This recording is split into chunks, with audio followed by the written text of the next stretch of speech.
Well, happy June 2nd, 2020, everybody.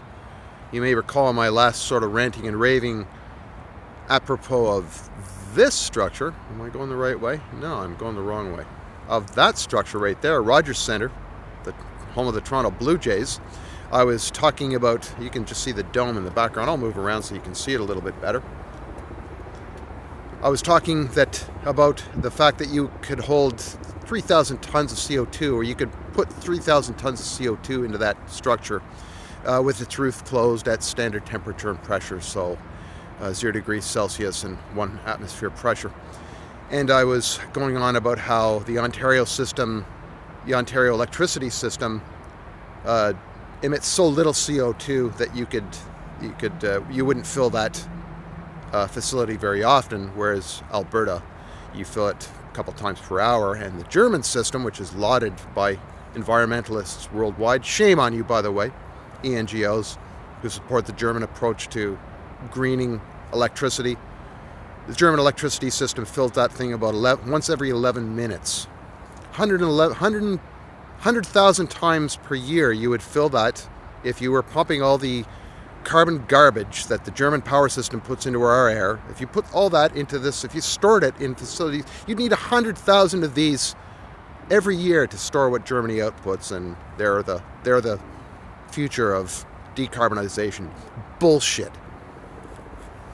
I'm standing here in Toronto. I'm at the old CP, I think it's called the Rec Room or Round Yard or something. This is where the Canadian Pacific Railway used to service cars. You can see behind me. What's behind me? That is really interesting. This fearsome looking machine, which is painted black, you can see it over my left shoulder, is a steam locomotive, and it was fueled with coal that dropped down from this thing here, which is called the coal house, I think it's called.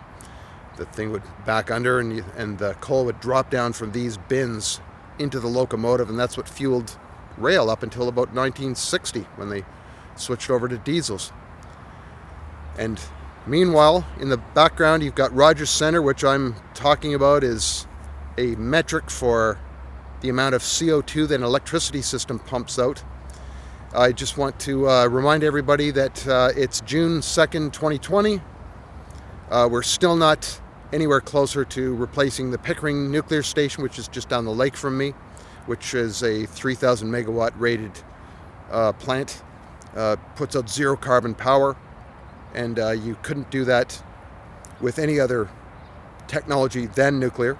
And yet we've got no plans to replace it, where it's supposedly coming out offline by 2024. We've got no plans to replace it with anything other than natural gas, which is just a jumped up cleaner form of this. Cleaner, when I say cleaner, I should mean somewhat slightly less dirty form than this, and that's perfectly acceptable to a lot of the green lobby in our province. And again, shame on you. Dedicated a whole career to cleaning the planet, only to advocate a solution that's going to result in the dumping of about 10 million tons of CO2 into the air when Pickering goes offline. We need to replace Pickering. I'm on a quest to do that. Wish me luck.